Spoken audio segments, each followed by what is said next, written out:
Meal Bazaar! Spaghetti. Miss Spaghetti! Veal! Well, worry no longer. Thanks to the new book, 1001 Excuses Not to Order the Veal. This handy restaurant companion lists over 1,000 excuses to use when you don't want to order veal. Just listen. I can't eat veal because I'm from Scandinavia. I'd order the veal, but it causes my limbs to... Okay, we've got one contestant. Let's get moving, people. We're almost at go. 10 seconds. Cat Bunyan. Let's have a fart check. 6, 5, Okay, fade to black. 3. Vader is still Luke's father. Hey, I'm Cookie, and y'all don't know me. Y'all don't know me. Oh God, you're by yourself? Please don't tell anyone I was here. And our wrong answer of the game is brought to you by Digitensils electronic utensils. Say goodbye to analog food consumption. Say hello to Digitensils. Okay, let's see what happens.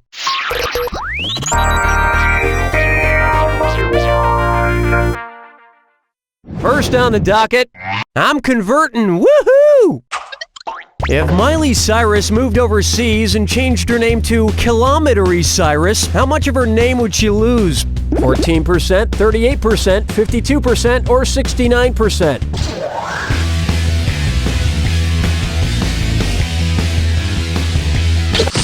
That is 0% correct. You can't be Cyrus. Oh, grow up. Why didn't you pick this? 1 kilometer equals 0.621 miles, so Miley would be shaving off 0.38 or 38% from her former name. I wonder if that means she'd also be 38% less loud. That would truly be the best of both worlds.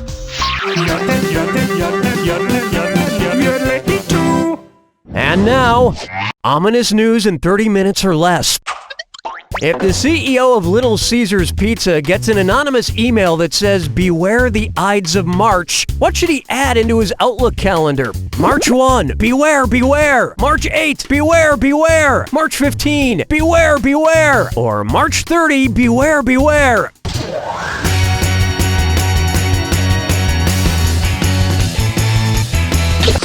Stop it with the crazy sauce. And now your dough belongs to me. Be wrong, be wrong. The correct answer is, the Ides of March falls on the 15th of the month, a date that Julius Caesar was warned of and subsequently killed on. Little Caesars was actually founded by Julius Caesar's son, who vowed to avenge his father's death, and then he got bored of that and started making pizza.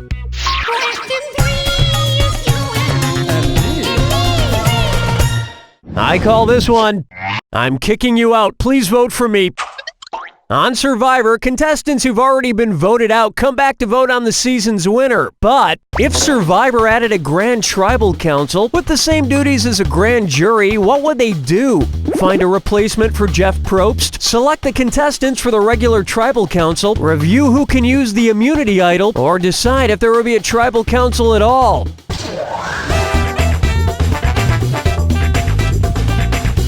Time's running out. Don't make Probst angry. You wouldn't like Probst when he's angry. Well, if you have the immunity idol, I suggest you use it now. Nope. It's too bad this game doesn't have any physical challenges. Maybe you'd be good at those. Watch how easy this is. A grand jury decides whether or not a case will even go to trial. Personally, I think the show would be a lot better if the jury had the power to sentence contestants to death. I wonder if they'd still draw little frowny faces next to the names if it was a vote for lethal injection.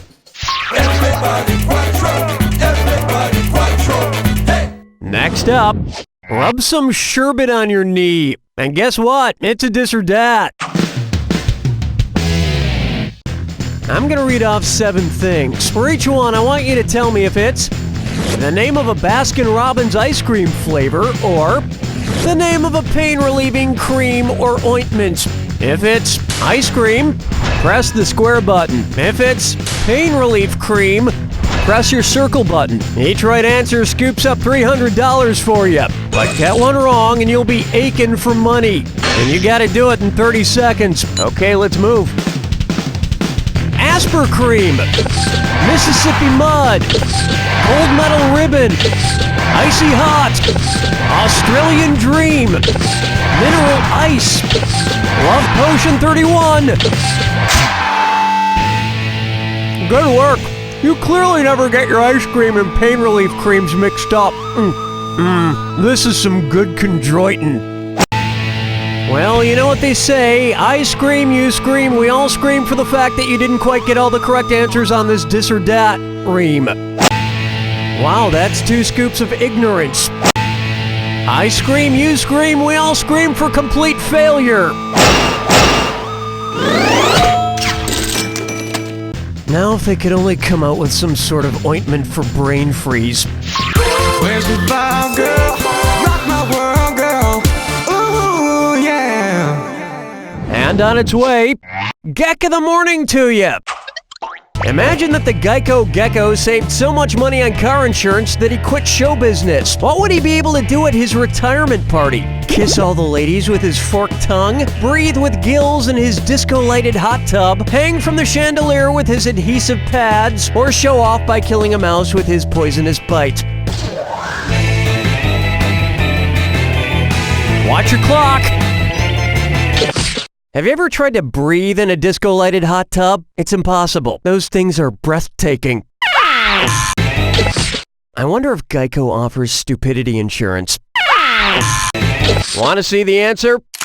Although they don't have forked tongues, gills, or poisonous bites, geckos do have adhesive pads on their feet for climbing. Very few, interestingly enough, walk on their hind legs, speak, or give a shit about car insurance. Geckos do not have forked tongues. But speaking of forks, you've won an electronic spoon from Digitensils Electronic Utensils. Take the manual labor out of your meals. Today's wrong answer of the game is worth a tidy $4,000. There you go. That'll wrap up round 1. And you should be very proud of that score, 'cause I'm not. Don't forget, all the questions in round 2 are worth double. Let's keep going.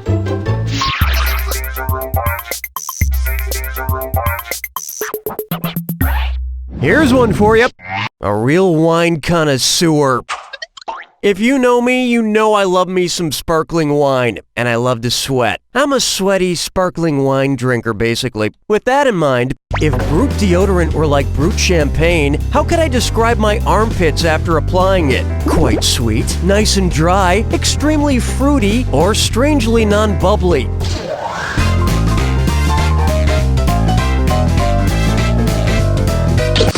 Fruity? Oh, like I'm the only person who cornrows my armpit hair?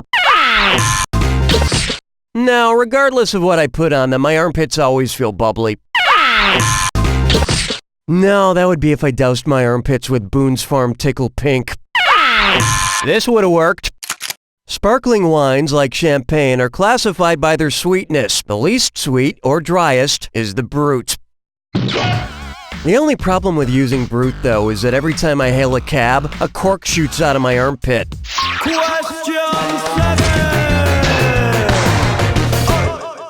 Coming up, not so Little Miss Sunshine. Considering the past winners of the Miss Universe pageant, which of these child beauty pageant winners will most likely grow up to become Miss Universe? Little Miss Russian Snowflake, Little Miss Venezuelan Tropical Rainstorm, Little Miss Thai Monsoon, or Little Miss Moroccan Sandstorm?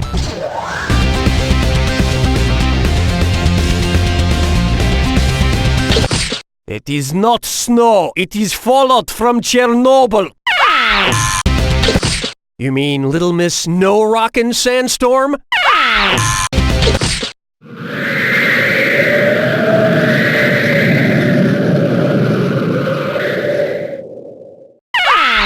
Oh, you're gonna kick yourself. After Miss USA, Miss Venezuela has won the most Miss Universe titles, so Little Miss Venezuelan Tropical Rainstorm stands the best chance of eventually becoming Miss Universe. You know, I say there's no age too young to enter a girl into a beauty pageant. I say take some sonogram photos, draw some lipstick on them, attach them to sticks, and dance them around a stage. Locking chickens picking out a mate. Guess I'll marry 8. Try this on for size. Zebras who blow whistles. You know, it seems like every other year some NFL football team changes cities or just disappears. It's the put the choices into order, then buzz in and see if you are right. Question. And as always, there's an extra $1,000 for a correct answer on this one. Based on the IUCN Red List of Threatened Species, put these NFL teams in order from most to least endangered. Detroit Lions, Cincinnati Bengals, Carolina Panthers. Bengals, Lions, Panthers, Panthers, Lions, Bengals, Lions, Bengals, Panthers, or Bengals, Panthers, Lions.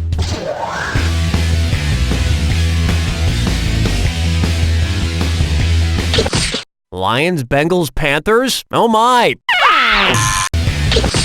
Oh, you had the 3 animals right, you just didn't put them in the right order.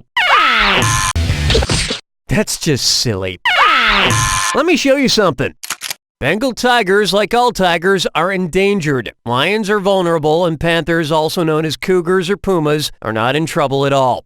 The pig that made the football is pretty endangered too. Strolling through the park with the sarsaparilla. For me, if I die. It's time for My Friends Are All Ugly and Weird. Which Friends characters are least likely to be friends with benefits? Chandler and Rachel, Joey and Phoebe, Ross and Monica, or Chandler and Phoebe?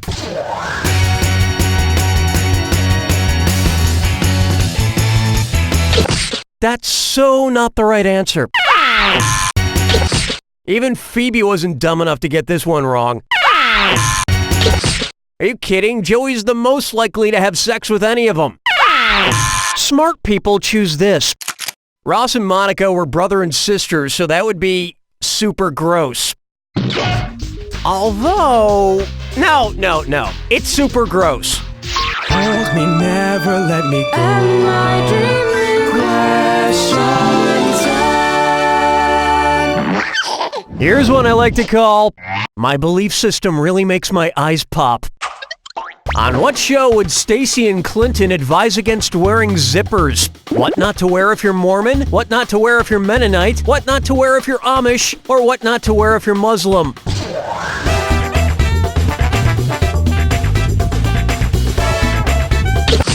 Wrong answers are so out this season. That answer is not very flattering.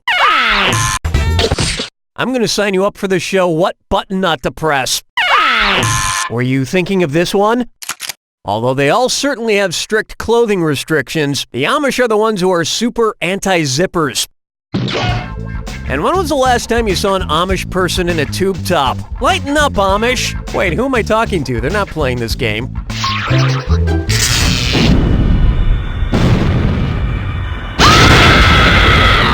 Welcome to the attack. When you see 2 clues that match, press the X button. $4,000 for a right answer, but you lose $4,000 if you're wrong. And don't forget, remember the clue.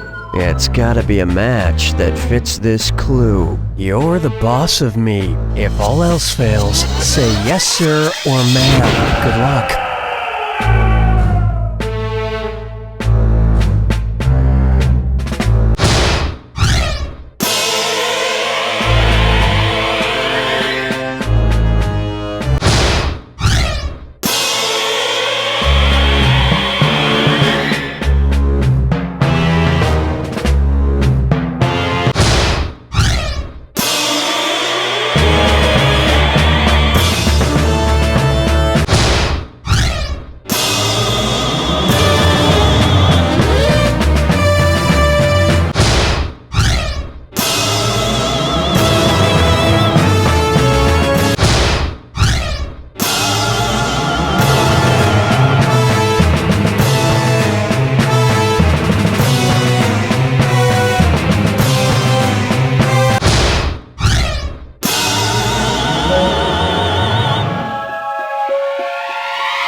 You did so well, you've been promoted to VP. Here's your BlackBerry, your new office, 90-hour work weeks, and an ulcer. I had so many funny quips, clever gabs, and pointed put-downs to dish out, but you had to go ahead and get a bunch of answers right. Well, I have my heart set on these zingers, so you're gonna have to sit there and listen. Number 1, whoa, what happened there, no brains? Number 2, looks like somebody forgot to put on their brain this morning.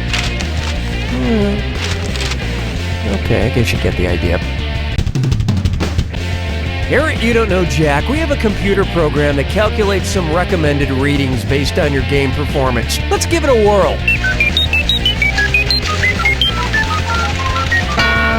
Let's see. Oh, this is a good one. Are you familiar with the novel If You Give a Mouse a Cookie? You know, I expect a lot more from our contestants. We are a professional, intelligent game show, and it would be nice if the people that play show the common courtesy to act accordingly. Now, excuse me, but I have a back-shaving appointment with an intern. According to these past performance reports, you've been unmotivated, meritless, and completely moronic. But after that perfect jack attack, I have to upgrade your status to mostly moronic. Wow, I've seen better trivia skills on a ladder. I guess that only works for dancing. Okay, start dancing. Ha! I've seen better steps on a ladder. Oh, burned! I mean, I knew from the get-go you were really terrible. You didn't have to bang it over my head. I get it already. Jeez, there's something to be said for subtlety. Please step into my office and close the door behind you. You don't know Jack! Nice work, folks. Donnie, what's going on? All right, give me the hey sign if you're interested in more playage. Guten Tag, I am Pope Benedict XVI. When I enter a